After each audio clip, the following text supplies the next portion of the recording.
بسم اللہ الرحمن الرحیم وبہ نستعین سبحانک لا علم لنا الا ما علمتنا انک انت العلیم الحکیم الحمد للہ رب العالمین والصلاة والسلام علی سید المرسلین وعلی آلہ وصحبہ اجمعین ومن تبعہم بإحسان الی یوم الدین اعوذ باللہ من الشیطان الرجیم بسم اللہ الرحمن الرحیم من عمل صالحا من ذکر وانثی من عمل صالحا من ذکر او انثی وهو مؤمن فلنحيينه حياة طيبة ولنجزينهم أجرهم بأحسن ما كانوا يعملون۔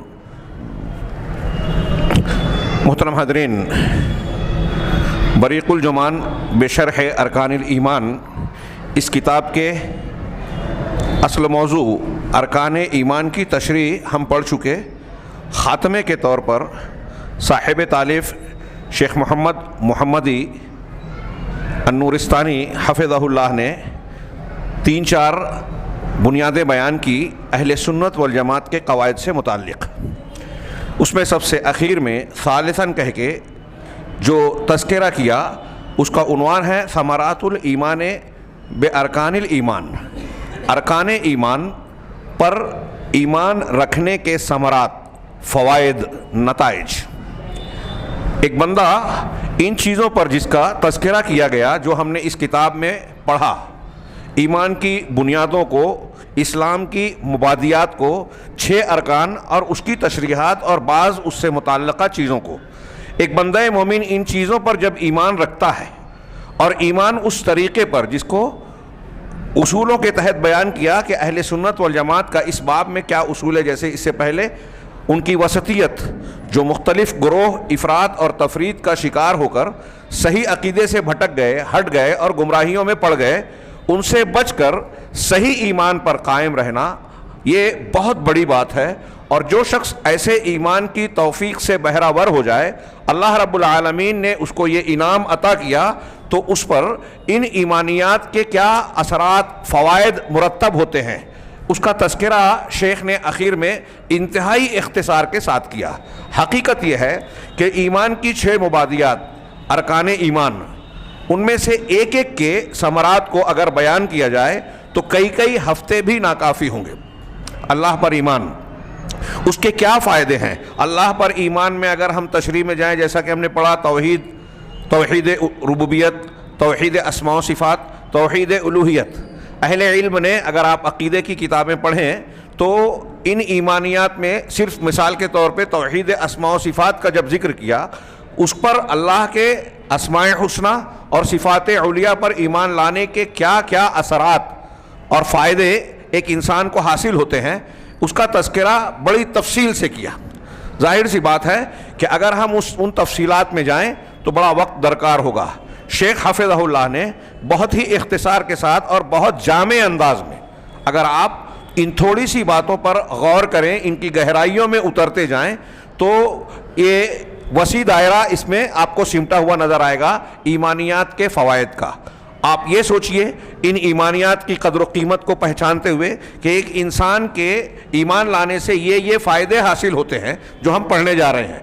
اگر ایک انسان ایمان سے محروم ہے، ایمان نہیں رکھتا، کافر ہے، مشرک ہے، یا ایمان بظاہر رکھتا ہے لیکن اس کا ایمان حقیقی قرآن و حدیث کے مطابق، منہج سلف کے مطابق، یا اللہ تبارک و تعالیٰ نے جس طرح جو چیز بیان کی ہے اپنے دین میں اس طریقے سے وہ ایمان نہیں رکھتا، تو وہ ان ثمرات سے محروم ہوگا۔ چنانچہ آئیے ہم شیخ کے ان آخری درس کے آخری حصے پر نگاہ ڈالیں۔ ہمارے پاس وقت کم ہے۔ اختتام اور آج کی مجلس کے خاتمے کی مناسبت سے ہم نے صاحب کتاب شیخ موصوف سے گزارش کی، اور انہوں نے ہماری گزارش کو، جمعیت اہل حدیث مالیگاؤں کی گزارش کو قبول کرتے ہوئے یہ کیا کہ 10 بجے وہ ہم سے انشاءاللہ خطاب کریں گے آن لائن اور کچھ نصیحتیں پیش کریں گے۔ اس سے پہلے ہم کو اس وقت میں ختم کرنا ہے اپنی بات کو۔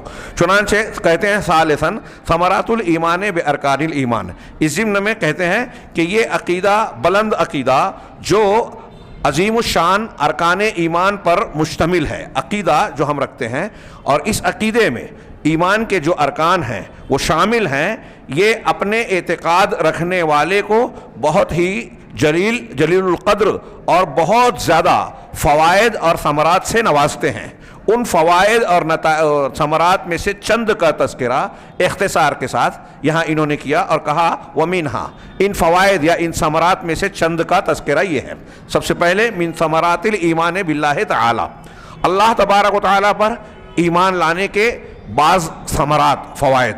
کہتے ہیں کہ اللہ تعالیٰ کی ذات پر، اس کے اسماء و صفات پر ایمان رکھنا یہ بندے کو جو فائدہ دیتا ہے وہ یہ کہ اس کے دل میں اللہ تعالیٰ کی محبت، اس کی تعظیم پیدا ہوتی ہے. آپ اللہ پر، ہم اور آپ اگر ایمان لاتے ہیں حقیقی معنوں میں، تو اس ایمان کا، اس کے اسماء و صفات کی معرفت اگر ہمیں حاصل ہو. شیخ عبد الرزاق بن عبد المحسن البدر کی کتاب فقہ الاسماء الحسنی، جس کو ہم نے درس کے طور پر شروع کیا تھا لیکن ابتدائی حصوں میں ہی لاک ڈاؤن کے بعد رک گیا معاملہ، سلسلہ انشاءاللہ وہ شروع ہوگا. اس سلسلے میں 2-3 دروس اللہ تعالیٰ کے اسماء و صفات پر ایمان لانے کے فوائد سے متعلق ہو چکے. اللہ تعالیٰ کے اسماء و صفات پر ایمان رکھنا، اس کی معرفت حاصل کرنا بہت ہی، بلکہ دنیا کا سب سے زیادہ عظیم الشان علم ہے اور سب سے لذیذ نعمت ہے، جس کے بارے میں متعدد بار سلف کا یہ قول پیش کر چکا ہوں کہ وہ دنیا کے مساکین الدنیا، دنیا کے مسکین ہیں وہ لوگ جو اس دنیا میں آئے اور اس میں زندگی گزار کر چلے گئے اور دنیا کی سب سے لذیذ نعمت سے محروم رہے. لوگوں نے پوچھا کہ سب سے لذت والی نعمت کیا ہے؟ تو انہوں نے بیان کیا کہ سب سے لذیذ نعمت یہ ہے کہ اللہ تبارک و تعالیٰ کی معرفت حاصل ہو، اس کے اسماء حسنی اور صفات علیاء کا علم حاصل ہو، اس سے انس اور اس کا قرب حاصل ہو. اس سے بڑھ کر لذیذ نعمت دنیا میں کوئی ہے ہی نہیں. اگر آپ اللہ کے اسماء و صفات کا علم حاصل کریں گے، پڑھیں گے، قرآن نے جو بار بار اپنے ناموں کا، اللہ کے ناموں کا، اس کی صفات کا، اس کی عظمت و کبریائی کا ذکر کیا ہے، جگہ جگہ ہر آیت کے کہیں آغاز میں، کہیں آخر میں، کہیں درمیان میں، یہ کوئی بلا وجہ نہیں ہے. اس کے بہت سارے فائدے ہیں.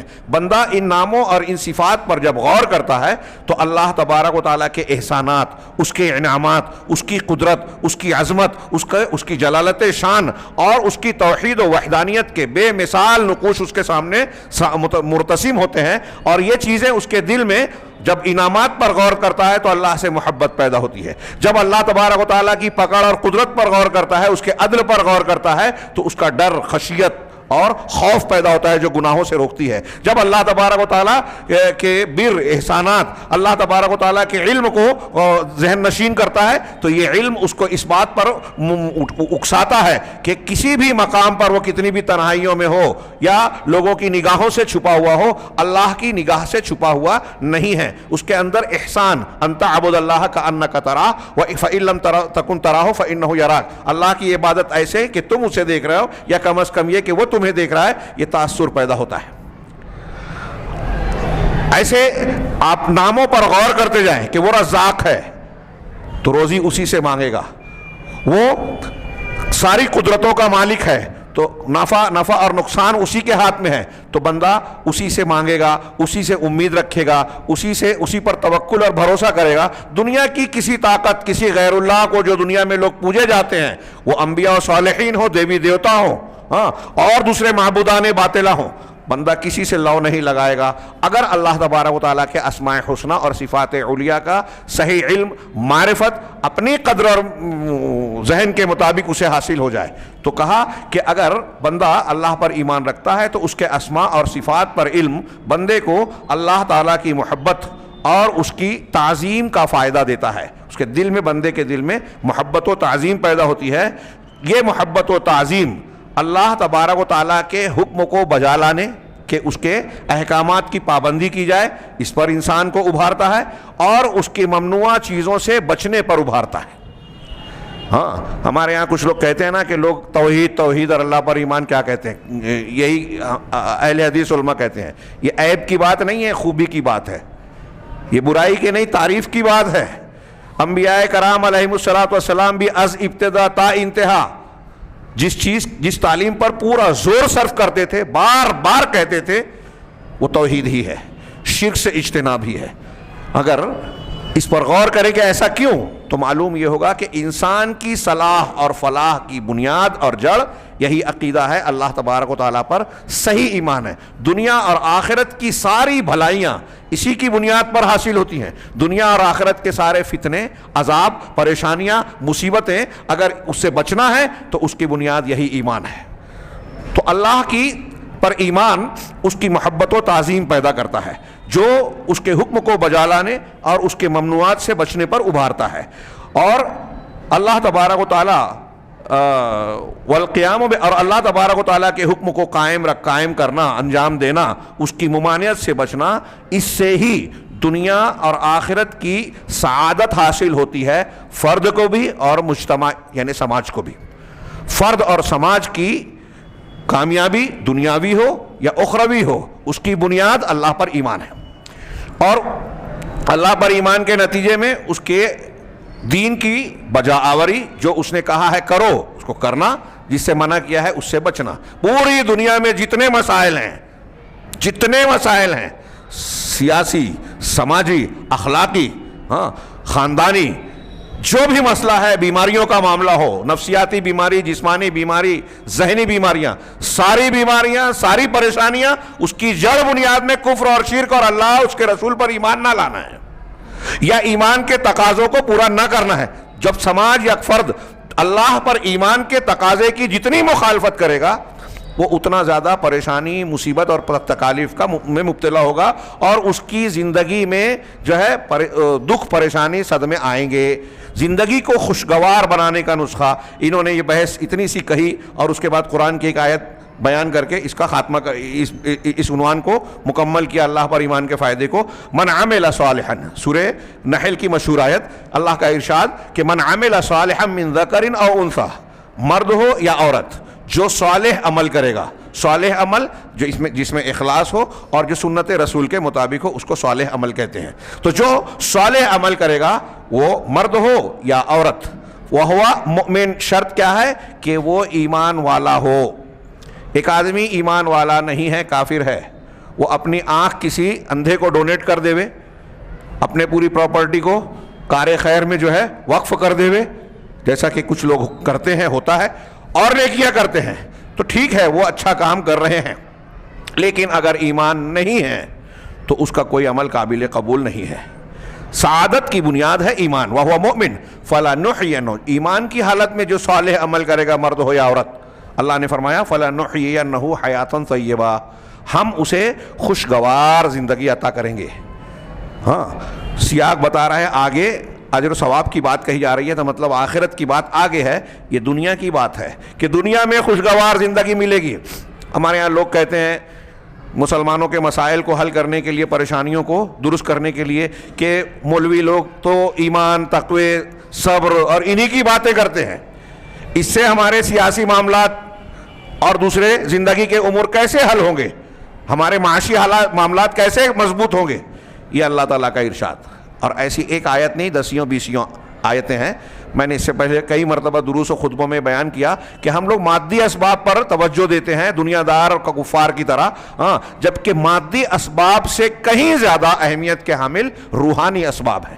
اللہ تعالیٰ نے قرآن میں کہا کہ کیا ہے یہ، اگر بستی کے لوگ وَلَوْ ان اہل القرى آمنوا واتقوا لفتحنا علیہم برکات من السماء والارض، اگر یہ بستیوں والے جن کو ہم نے ہلاک کیا، اللہ تعالیٰ سورہ اعراف میں ان واقعات کو بیان کرنے کے بعد کہہ رہا ہے، یہ ایمان اور تقوی اختیار کرتے تو ہم آسمانوں اور زمین کی برکتیں ان پر کھول دیتے۔ ایمان اور تقوی رہے گا تو آسمان اور زمین کی برکتیں کھل جائے گی۔ ایسی کتنی روایتیں اور آیتیں پیش کریں، آپ نے بہت مرتبہ سنا بخاری کی روایت، حضرت فاطمہ رضی اللہ تعالی عنہا نے غلام مانگا تھا، ہاتھ میں چھالے پڑ گئے تھے، غلام لانے گئی تھی، اللہ کے رسول نے رات میں پہنچ کر کہا کہ کیا ایسا عمل بتاؤں جو غلام سے بہتر ہے، نوکر ملازم سے بہتر ہے؟ سونے کے لیے بستر پر آؤ تو 33 مرتبہ سبحان اللہ، 33 مرتبہ الحمدللہ اور 34 مرتبہ اللہ اکبر کہا کرو۔ تھوڑی دیر کے لیے سوچئے کہ ہاتھ میں چھالے پڑ رہے ہیں، غلام گھر میں پریشانی ہے، اور اللہ کے رسول نسخہ کیا بتا رہے ہیں؟ سبحان اللہ الحمدللہ اللہ اکبر کہو۔ دونوں میں کوئی تعلق نظر آتا ہے؟ کافی تعلق ہے۔ یہ روحانی قوت عطا کرنے والا، اللہ پر اعتماد و بھروسہ کرنے والا اور برکتوں کا دروازہ کھولنے والا عمل اللہ کے نبی صلی اللہ علیہ وسلم نے بتایا. صبر و ضبط و قناعت جس سے پیدا ہوتی ہے، اور ساری اخلاقی خوبیاں اسی اللہ پر ایمان لانے سے ہوتی ہے. ہاں، صبر، قناعت، اللہ پر بھروسہ، اس سے امید، کسی اور سے نہ ڈرنا، صرف اللہ سے ڈرنا، ایمان باللہ کی خصوصیات ہیں. تو اللہ نے فرمایا کہ جو مومن ہوگا، عمل صالح کرے گا، اس کو ہم دنیا میں خوشگوار زندگی دیں گے. ہاں، تاکید کے ساتھ ہے فَلَا نُحْيِيَنَّهُ وَلَنَجْزِيَنَّهُمْ أَجْرَهُمْ بِأَحْسَنِ مَا كَانُوا يَعْمَلُونَ. اور ان کے جو کچھ وہ عمل کر رہے ہیں اس کا بہتر، ان کے عمل سے کہیں بہتر بدلہ ہم انہیں ضرور بضرور دیں گے. یہ اللہ پر ایمان کے ضمن میں شیخ نے بیان فرمایا. اس کے بعد دوسرا عنوان وَمِن ثَمَرَاتِ الْإِيمَانِ بِالْمَلَائِكَةِ، فرشتوں پر ایمان لانے کے ثمرات، اس کے کیا فائدے ہیں. 3 فائدہ انہوں نے ذکر کیا.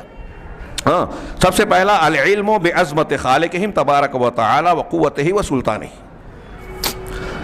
فرشتوں پر ایمان لانے سے اللہ تبارک و تعالی اور خالق مالک کی عظمت، اس کی قوت اور سلطنت اور سلطان کا علم ہوتا ہے.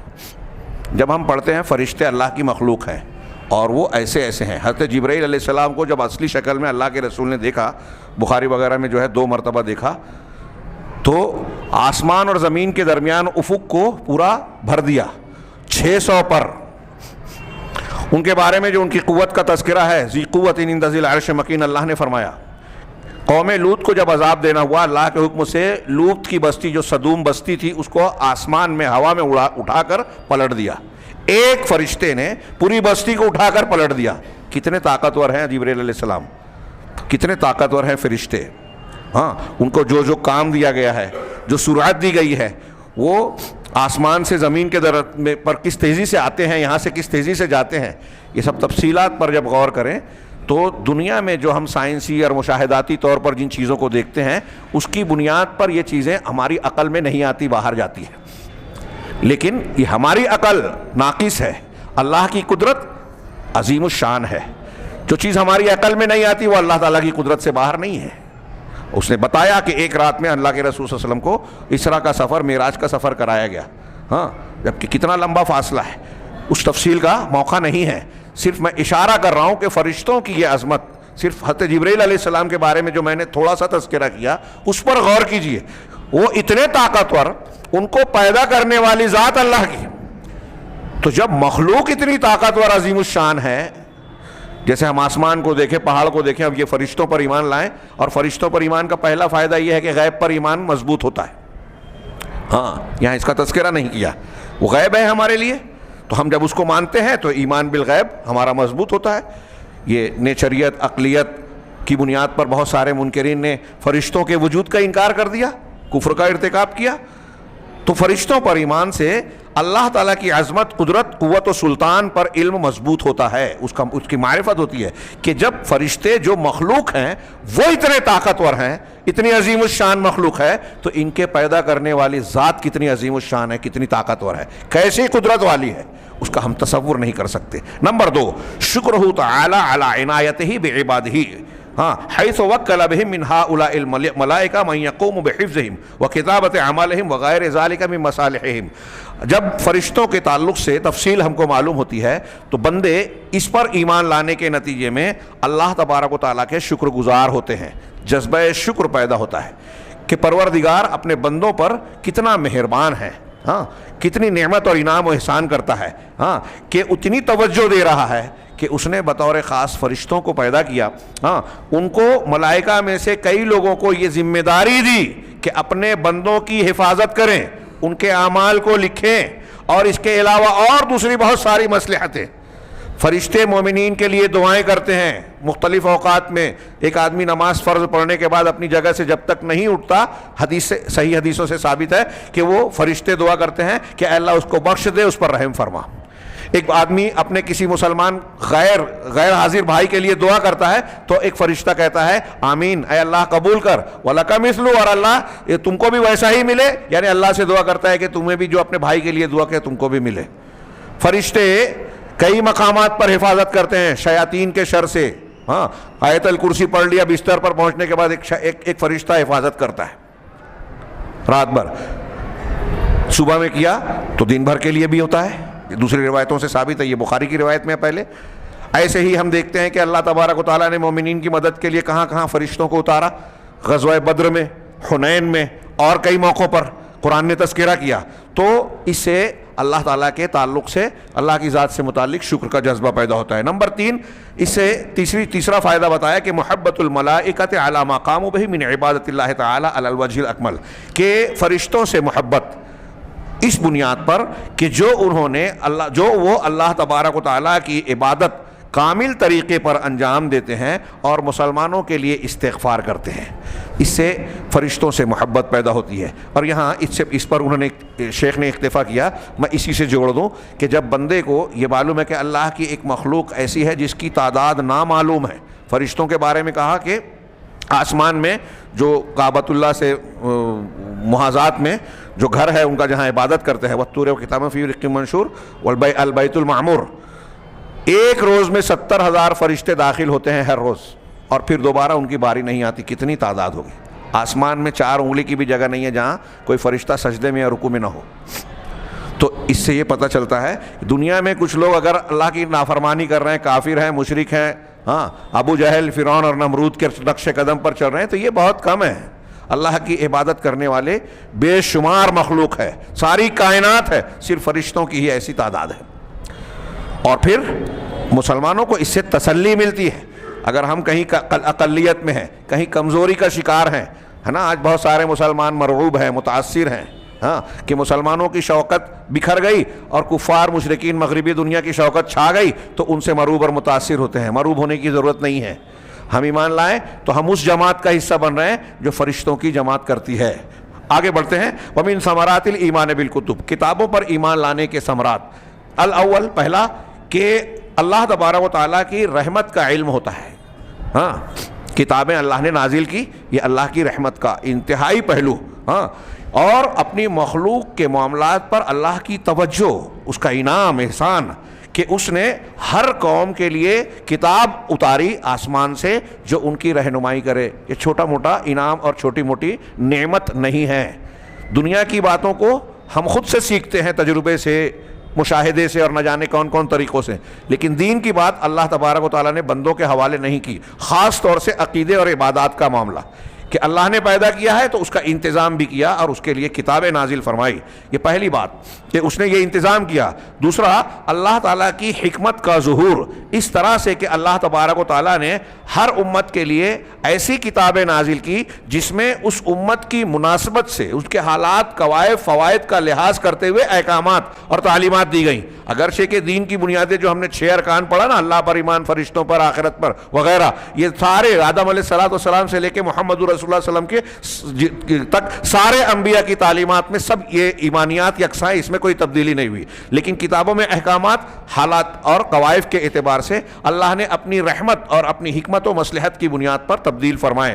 وکانا کہہ رہے ہیں کہ ان کتابوں میں سب سے آخر اور خاتم قرآن عظیم ہے، جو کہ یہ قرآن اتنا جامع ہے کہ دنیا کے سارے انسان کسی بھی علاقے میں، شہر میں، ملک میں بستے ہوں، کسی بھی ماحول میں پروردہ ہوں، سب کے لیے، ہر زمانے، ہر علاقے میں، قیامت تک کے لیے مفید ہے. یہ بھی کوئی چھوٹی موٹی بات نہیں ہے. علماء کرام سے آپ اس کی تفصیل سنتے ہیں. اب غور کرتے جائیے، 1400 سال پہلے جو کتاب نازل ہوئی وہ آج تک اور قیامت تک ہر زمانے کے، ہر علاقے کے، امریکہ، آسٹریلیا، افریقہ، کسی بھی علاقے کے کوئی بھی رسم و رواج اور کچھ بھی ہو، سب کے لیے مفید ہے. اور تجربات نے اس کی گواہی دی ہے کہ واقعی یہ سچ ہے. ایسی عظمت، ایسی جامعیت دنیا کے کسی انسان یا کسی مخلوق کے بس کی بات نہیں ہے کہ وہ ایسا قانون بنائے کہ اس میں بغیر تبدیلی کے قیامت تک کے سارے انسانوں کی ضروریات فطری طور پر اعتدال کے ساتھ پورے ہوں اور وہ ان کے لیے مفید ثابت ہو. تیسرے نمبر پر کہ اللہ تبارک و تعالیٰ کی نعمت کا شکر. قرآن پر ایمان، کتابوں پر ایمان اللہ تعالیٰ کی ایک بڑی نعمت ہے جس پر ایمان لانے سے بندے کے دل میں اس کے شکر کا جذبہ پیدا ہوتا ہے. اور ایک اور بھی بات اس میں ایڈ کروں کہ جب اللہ تعالیٰ نے اتنا اہتمام کیا تو بندے کو یہ اشارہ ملتا ہے کہ اللہ نے ہماری ہدایت کا انتظام خود کیا، پیدا کیا، ضرورت کی ساری چیزیں دی، اور اس ضرورت میں سب سے زیادہ اہم تھی ہدایت، تو کتابیں نازل کی. اس کا مطلب ہمیں ہدایت صرف قرآن حدیث سے لینا چاہیے.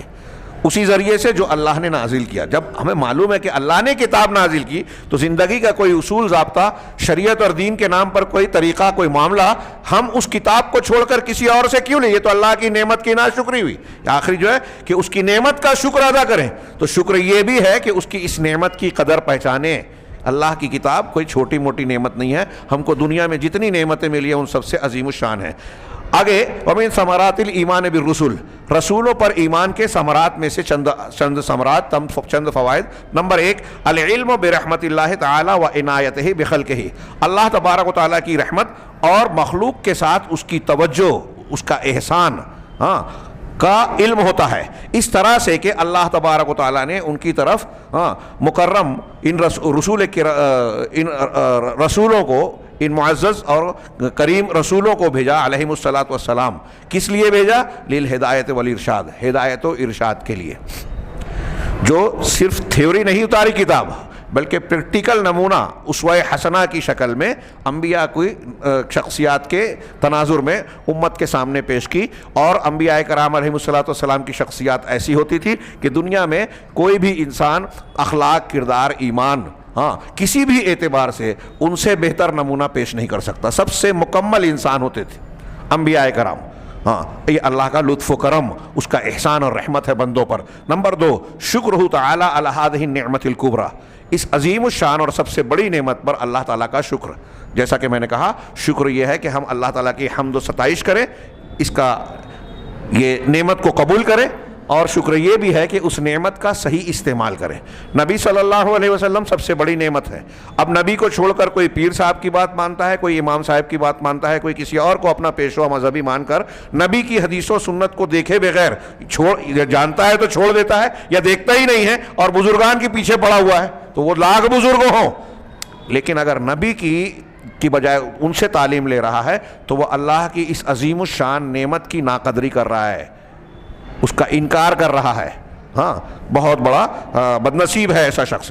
نمبر 3، رسولوں سے محبت، ان کی توقیر، ان کی تعریف ایسا جیسے کہ ان کے لائق ہے، نہ غلو کرنا کہ حد سے بڑھا دیا اللہ کے رسولوں کو، اللہ سے ملا دیا. جیسا کہ ہمارے بہت سارے مسلمان، نصارہ نے حضرت عیسیٰ کو اللہ کا بیٹا بنا دیا، یہودیوں نے عزیر کو اللہ کا بیٹا. کچھ لوگوں نے نبیوں کا انکار کیا، وہ تفرید کرتے ہیں. کچھ لوگ جو ہے ان کو ان کے مقام سے بڑھا دیتے ہیں، یہ افراط ہے. کچھ لوگ انبیاء کرام علیہ الصلوۃ والسلام کی جو حیثیت، مقام اور حقوق ہے وہ انبیاء کے علاوہ دوسرے بزرگان کو دیتے ہیں. یہ سب کے سب ظالم ہیں.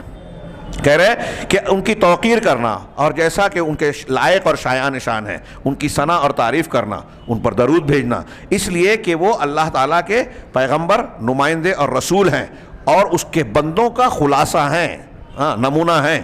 انہوں نے اللہ تبارک و تعالیٰ کی عبادت کو انجام دیا، اس کی رسالت کو پہنچایا لوگوں تک، بندوں کے ساتھ خیرخواہی کی اور ان کی مخالفت اور اذیتوں پر صبر کیا. یہ کوئی چھوٹا کام نہیں ہے.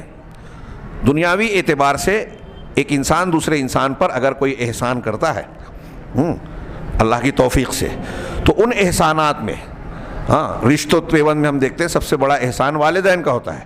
والدین سے بھی بڑھ کر علی الاطلاق مخلوق میں مخلوق پر اگر کوئی احسان دیکھا جائے تو پیغمبر کا احسان امتوں پر سب سے بڑا ہے.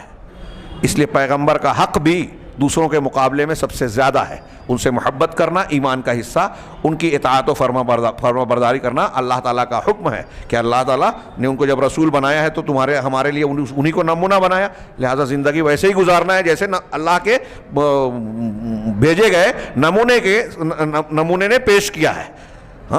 تو انہوں نے جو خیرخواہی کی، نبی سے زیادہ خیرخواہ اور امت کا بھلا چاہنے والا کوئی نہیں ہوتا، نبی سے زیادہ صبر کرنے والا کوئی نہیں ہوتا. جناب محمد رسول اللہ صلی اللہ علیہ وسلم کی شخصیت کو بطور خاص دیکھیں.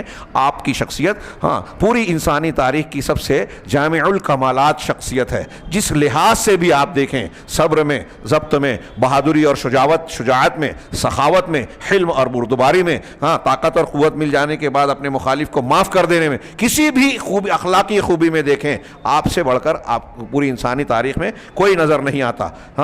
تو ان کی توقیر، ان کی محبت اور ان کے حقوق کا لحاظ رکھا جائے. نمبر 4 اور آخری جو شیخ نے ذکر کیا کہ دین کی تبلیغ میں ان کے نقوش قدم کو اختیار کرنے اور اس پر چلنے کا عزم اور ہمت پیدا ہوتا ہے۔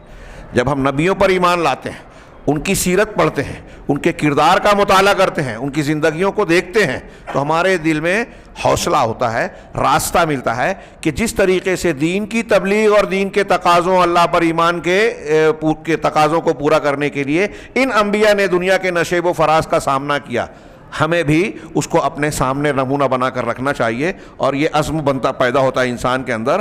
اور پھر اس کی بنیاد پر ایک بندہ جو رسولوں پر حقیقی معنی میں ایمان لاتا ہے، محمد رسول اللہ صلی اللہ علیہ وسلم پر اور تمام انبیاء پر، تو وہ سب سے بہترین راستہ اختیار کرتا ہے کہ انبیاء کا یہی طریقہ ہے، اور نبی ہمارے سامنے یہی نمونہ پیش کرتے ہیں۔ اور انبیاء کے اس طریقے کو اختیار کرتے ہوئے اس راستے میں جو مخلوقین کی طرف سے، دنیا کے لوگوں کی طرف سے، حکومتوں کی طرف سے تکلیفیں اور مخالفتیں آتی ہیں، اس پر صبر کرنا اور اس پر ثابت قدمی اختیار کرنا انبیاء کے کردار میں ہمیں ملتا ہے۔ اور انبیاء پر ایمان لانے کے بعد یہ خوبیاں، ثابت قدمی، صبر کرنا، قناعت کرنا اور بہتر سے بہتر راستے کو اختیار کرنا، یہ خوبیاں بندے کے اندر پیدا ہوتی ہے۔ آگے اتنے پر اکتفا کر کے آخرت کے دن پر ایمان لانے کے ثمرات، اس کو بھی بہت تفصیل سے بیان کیا جا سکتا ہے، لیکن صرف دو فائدہ انہوں نے ذکر کیا کہ اللہ تبارک و تعالیٰ کی فرما برداری اور اطاعت کی حرص۔ جب ایک بندہ آخرت پر ایمان رکھے گا تو یہ چاہے گا کہ آخرت میں مجھے زیادہ سے زیادہ نیکیاں، دنیا میں کھاؤں پیوں پیسہ اس میں دنیاوی لذتوں میں شوق میں خرچ کروں، اس کی بجائے ایسے مقامات پر خرچ کرنا چاہیے جس سے مجھے آخرت میں میری تعمیر ہو، مجھ کو وہاں فائدہ اجر و ثواب ملے۔ تو زیادہ سے زیادہ، میں ایک مثال میں نے بیان کی، اس کو حرص اور تڑپ ہوگی کہ اللہ تعالیٰ کی خوب اطاعت و فرما برداری کروں، تاکہ اس دن، آخرت کے دن، اسے اجر و ثواب حاصل ہو، اس رغبت میں۔ اسی طریقے سے اس کے بالمقابل اللہ کی معصیت اور نافرمانی سے میں زیادہ سے زیادہ دور رہوں، بچوں، تاکہ اس دن کے عذاب سے، اللہ کی پکڑ سے اپنے آپ کو بچا سکوں۔ بالکل سمپل اور سادی بات ہے۔ اللہ پر ایمان اور آخرت پر ایمان، یہ ایمانیات بندے کو سدھارنے میں جو کردار ادا کرتی ہے، دنیا کی کوئی طاقت، کوئی قانون، کوئی ذریعہ نہیں ہے جو ان انسان کو سدھارے۔ یہی وجہ ہے کہ ایمان کے بغیر علم کی بڑی بڑی ڈگری آج دیکھ رہے ہیں ہم دنیا میں لوگ لے کر بیٹھے ہیں، لیکن کوئی جو ہے وہ چور ہے، کوئی جھوٹ بولتا ہے، کوئی اخلاقیات میں برائی کا شکار ہے، کوئی دنیا دار ہے، لوگوں انسانی ہمدردی سے محروم ہے، اس کے اندر اخلاقی اور دینی اچھائیاں، خوبیاں کہیں نہ کہیں کم نظر آئے گی۔ اور خاص طور سے ایمان والا نہیں ہے تو بڑی ڈگریاں بڑا گھپلا کرواتی ہیں، بڑی بڑی ڈگری والے بڑے بڑے گھپلے کرتے ہیں۔ ایمان علم کو راہ راست پر، علم کی ڈگری لے لینا صرف علم والی فضیلت کی بات نہیں ہے، علم کے ساتھ ایمان کا ہونا ضروری ہے۔ یرفع اللہ الذین آمنوا والذین اوتوا العلم درجات۔ اگر علم دنیا کا کتنا بھی اونچا ہو جائے، ایمان سے محروم ہے تو علم خود گمراہ ہو جاتا ہے۔ بہت اہم بات کہہ رہا ہوں، اس لیے اللہ تعالیٰ نے پہلی وحی میں کہا اقرأ بسم ربک، پڑھیے، صرف پڑھنا نہیں کہا، رب کے نام سے پڑھیے، یہ پابندی لگائی۔ رب کا نام جب یہ ایمان ہوگا اور اس کے بعد آدمی علم اور مطالعہ کرے گا تو یہ علم اور مطالعہ اسے فائدہ دے گا۔ بہرحال آخرت کے دن پر ایمان جواب دہی کا احساس پیدا کرتا ہے، اور یہ احساس نیکیوں کا شوق پیدا کرتا ہے اور برائیوں کا خوف پیدا کرتا ہے، اور انسان اسی کے ذریعے سے اچھا انسان بنتا ہے۔ کوئی اور چیز انسان کو اس کے بغیر نہیں سدھار سکتی۔ نمبر 2، تسلیت، کوئی اور چیز، جیسے میں نے کہا کہ اب کچھ لوگ کہتے ہیں کہ قانون کا ڈر، حکومت کا ڈر، جیل کا ڈر کچھ لوگوں کو کچھ برائیوں سے، یہ مستقل طور سے اندر سے سدھارتا نہیں ہے، عارضی یا ظاہری طور پر سدھارتا ہے۔ جہاں بچنے کا ملا یا قانون سے بچنے کا، ابھی تو بچاؤ کر کے لوگ کرتے ہیں، بم دھماکہ کرتے ہیں، بچ جاتے ہیں، دیکھ رہے ہیں ہم لوگ ابھی ہندوستان میں، دیکھ رہے ہیں نا، شہریت قانون کی مخالفت کرنے والے کوئی ضمانت بھی نہیں ہوتی، اور دھماکہ کرنے والا جو ممبر پارلیمنٹ بن جاتا ہے، نہ صرف چھوٹتا ہے بلکہ یہاں تک پہنچ جاتا ہے، اور ان کو ڈر نہیں ہے، بے خوف ہوتے جا رہے ہیں، دھمکیاں دیتے ہیں۔ کیوں؟ جواب دہی کا احساس نہیں ہے۔ نمبر 2، دوسرا فائدہ انہوں نے آخرت پر ایمان کا بتایا کہ مومن کے لیے تسلی کہ دنیا میں اگر کوئی نعمت سے ہم محروم ہیں، دنیاوی متاع سامان سے ہم اگر محروم ہیں، ہم دیکھتے ہیں بہت سارے لوگوں کو، فرعون، حامان، ان کو دنیا کی بڑی بڑی نعمت، دولت، حکومت ملی ہے۔ آج بھی ایسے اللہ کے دشمنوں کو میں اکثر کہا کرتا ہوں، اگر پیغمبر جو ہے ان کے پاس حکومت ہوتی فرعون نمرود کے پاس حکومت نہیں ہوتی تو کوئی کافر ہوتا ہی نہیں. یہی تو امتحان ہوتا ہے کہ باطل کو ظاہری طور پر قوت نظر آتی ہے تو ہمارا امتحان ہے کہ وہ طاقتور ہے. آج ہم اپنے سماج میں چھوٹے پیمانے پہ دیکھیں, مسلمان گھر میں پیدا ہونے والے مسلمان ہیں, لیکن یہ مسلمانوں کا بھی ایک مزاج ہے, دو لوگوں کا جھگڑا ہوا تو جدھر طاقت کا وزن زیادہ ہے ادھر جھکتے ہیں. یہ ایمان کی کمزوری ہے. آخرت پر ایمان ہوگا ہاں تو بندہ یہ دیکھے گا کہ صحیح کیا ہے غلط کیا ہے, اس بنیاد پر حساب کتاب ہوگا. ہاں تو اب دنیا میں اگر ہم کسی سچائی پر چلتے ہوئے کسی نعمت سے محروم ہو رہے ہیں, کوئی ہمارا دشمن بن رہا ہے, کوئی مخالف ہے, کوئی سزا دے رہا ہے. ہاں ابھی حجاب کا معاملہ چل رہا ہے, ہاں اسکولوں میں جو تکلیف دی جا رہی ہے خواتین کو ایک ریاست میں مسلمان لڑکیوں کو, اور کیا کچھ ہے. تو بہرحال یہ اس تفصیل میں نہ جائیں, وقت بہت کم بچا ہے. تو دنیاوی اعتبار سے, مال و متاع سے, دنیاوی لذتوں سے اگر کوئی بندہ محروم ہے ہاں تو اس کو یہ احساس مومن بندے کو ہوگا کہ یہ آخرت میں کی نعمتیں اور اس کا ثواب جو ہمیں ملے گا اس سے یہ دنیا دار محروم رہیں گے. نبی کریم صلی اللہ علیہ وسلم کو جب حضرت عمر نے دیکھا تھا عیلا کے موقع پر, آپ کے پیٹھ پر جو ہے کھجور کی چٹائی کے نشانات تھے, اور جو گھر تھا اس میں صرف چمڑے, 2-3 چمڑوں کا, وہ بھی کچے چمڑے, کچھ نہیں تھا. آپ رونے لگے. پوچھا کیوں رو رہے ہو؟ کہا یہ آپ اللہ کے سچے رسول ہیں, ہاں آپ اپنی امت کے لیے کشادگی کی دعا کیجیے. اللہ کے رسول آپ سچے رسول ہیں اور آپ کا یہ معاملہ ہے. اور یہ کیسر و کسرا دنیا دار جو اللہ کی عبادت بھی نہیں کرتے, ان کو اللہ نے دنیا عطا کی ہے اتنی وافر. تو اللہ کے رسول لیٹے تھے, بیٹھ گئے اور کہا کیا ابن خطاب تم اس پر شکوہ کر رہے ہو, کیا اس سے راضی نہیں ہو کہ ان کے لیے یہ دنیا میں ہے اور ہمارے لیے جو ہے آخرت میں ہے؟ کہا میں راضی ہوں. ہاں ایمان قضا اور قدر پر, تقدیر پر ایمان کے فوائد, اس کو انہوں نے سب سے طویل 4 فوائد بیان کیے ہیں. بہت کم وقت بچا ہے, میں تیزی سے بیان کر رہا ہوں. تقدیر پر ایمان کے فائدوں پر آپ زیادہ سے زیادہ غور کریں کہ ایک آدمی مانتا ہے کہ دنیا میں اللہ تعالیٰ کے مقدر کیے ہوئے چیزوں کے بغیر کچھ نہیں ہوتا, تو کہہ رہے ہیں اس سے اللہ تبارک و تعالیٰ کی ذات پر اعتماد پیدا ہوتا ہے. اسباب کو اختیار کرنے کے باوجود اللہ پر اعتماد. بیمار ہے, دوا کھایا, لیکن بھروسہ یہ ہے کہ یہ دوا ہم کو شفا نہیں دے گی, اللہ دے گا, اللہ کی مشیت ہوگی تو شفا ملے گی. تو اسباب پر, اور آج ہمارے ہاں سب لوگ اسباب پر ہی پوری توجہ دیتے ہیں, اور یہی اسباب پر توجہ دینا اگر ایمانیات کی شکل اختیار کر لے تو مشرک اور کافر بنا دیتا ہے. اب ہندو قوم کو ہم دیکھتے ہیں کہ کسی چیز سے فائدہ ہو رہا ہے, کسی چیز کو نقصان, سبب جو بن رہا ہے اس کی پوجا کرنے لگے. ماں باپ سے پیدا ہوئے تو ماں باپ کو پوجنی مان لیا. گراہک سے نفع مل رہا ہے اس کو بولتے ہیں کہ گراہک ہمارا بھگوان ہے. سانپ کو بھی پوج رہے ہیں, گائے کو بھی پوج رہے ہیں کہ وہ دودھ دیتی ہے زندگی بھر. ہاں یہ اسباب پر توجہ مرکوز کرنا. تقدیر پر ایمان لانے سے میں ایک ضمنی فائدہ بتا رہا ہوں. ہاں اسباب کے اختیار کرنے کے باوجود اعتماد اللہ پر پیدا ہوتا ہے, اس لیے کہ سبب اور مسبب جو چیز ذریعہ بنتی ہے اور جو اس سبب کا نتیجہ ہوتا ہے, یہ دونوں کے دونوں اللہ کی قضا اور قدر سے بندھے ہوئے ہیں. آپ سبب جو اختیار کر رہے ہیں وہ بھی اللہ کی توفیق سے. ایک ڈاکٹر دوا دے رہا ہے, اس کو توفیق ملی, اس کو دوا دماغ میں آئی, وہ صحیح آپریشن کیا, اللہ کی توفیق. شفا مل رہی ہے اللہ کی جانب سے. تو سبب اور مسبب دونوں اللہ کی قضا اور قدر سے ہے. دوسرا فائدہ کہ راحت النفس و طمأنینۃ القلب, دل کی راحت, نفس کی راحت اور دل کی طمانینت, سکون حاصل ہوتا ہے قضا اور قدر سے. اس لیے کہ بندہ جب یہ جانتا ہے کہ جو کچھ ہو رہا ہے دنیا میں وہ اللہ کی قضا اور فیصلہ ہے, اور جو ناپسندیدہ چیز ہو رہی ہے ہماری زندگی میں وہ لامحالہ ہونے والی ہی تھی اور ہو کر رہنے والی تھی, تو اس سے اس کے دل کو آرام اور نفس کو آرام اور دل کو سکون ملتا ہے, اور وہ اللہ کی قضا اور قدر پر راضی ہو جاتا ہے. کسی کی میت ہو گئی, کوئی بیمار ہو گیا, کوئی ناکام ہو گیا, کاروبار میں نقصان ہو گیا, اللہ کی قضا اور قدر ہے, پھر بھی دل میں سکون رہتا ہے.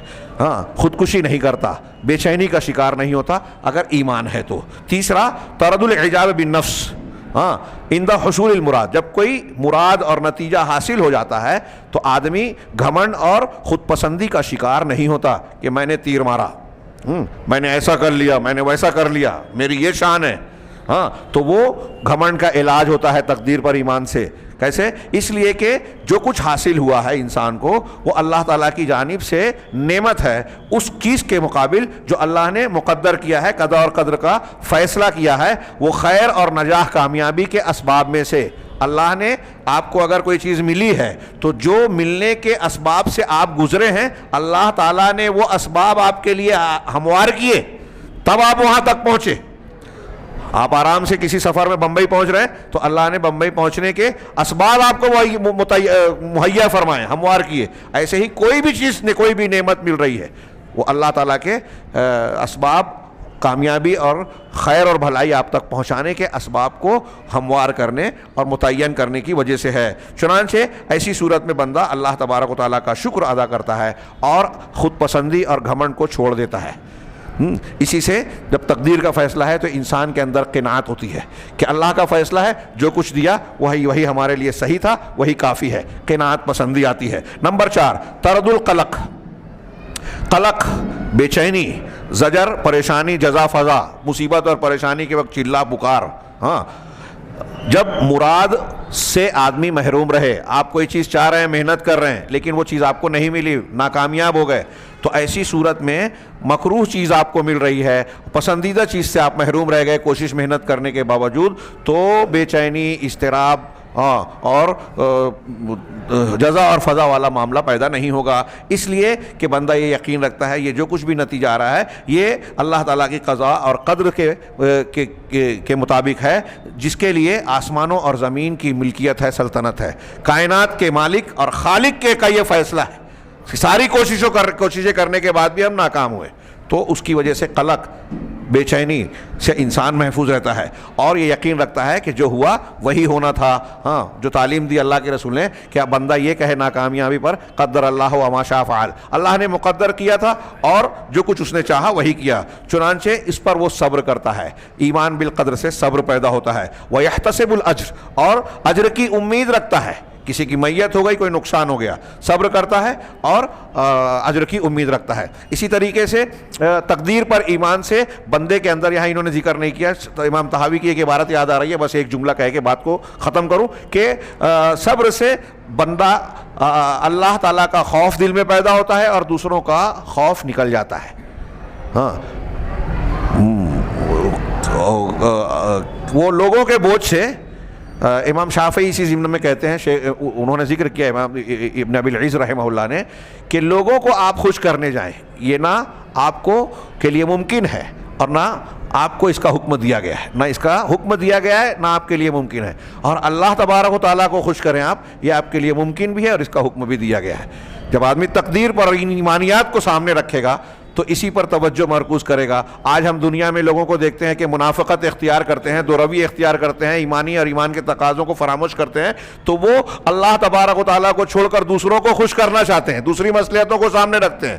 ہمیں اللہ تعالیٰ کو خوش کرنا ہے، تقدیر پر ایمان سے صرف اسی کا خوف، اسی کا ڈر پیدا ہوتا ہے۔ یہاں شیخ نے اپنی بحث کو اور کتاب کو مکمل کیا اور آخری میں دعا فرمائی کہ ہم اللہ تبارک و تعالیٰ سے یہ دعا کرتے ہیں کہ اللہ ہم کو اس عقیدے پر، اس صحیح عقیدے پر ثابت قدم رکھے اور ہمارے لیے اس ایمان کے جو کچھ ثمرات ہیں، جو یہاں بیان کیے گئے اور جو نہیں بیان کیے گئے، جو فوائد اور ثمرات ہیں، وہ ہمارے لیے اللہ تبارک و تعالیٰ مقدر اور محقق فرمائے، ثابت کرے، اور اپنے فضل سے مزید زیادتی فرمائے اور ہمارے دلوں کو ہدایت دینے کے بعد ٹیڑھ پن سے محفوظ رکھے۔ ایسا نہ کرے کہ ہدایت پانے کے بعد ہم گمراہی کا شکار ہو جائیں، اور اپنے پاس سے اللہ تبارک و تعالیٰ ہمیں رحمت عطا فرمائے۔ یقیناً وہ بلا کسی عوض کے خوب نوازنے والا ہے، وہاب ہے۔ والحمد للہ رب العالمین، وصلی اللہ تعالی علی نبینا محمد وعلی آلہ وصحبہ والتابعین لہم بإحسان الی یوم الدین۔ والسلام علیکم۔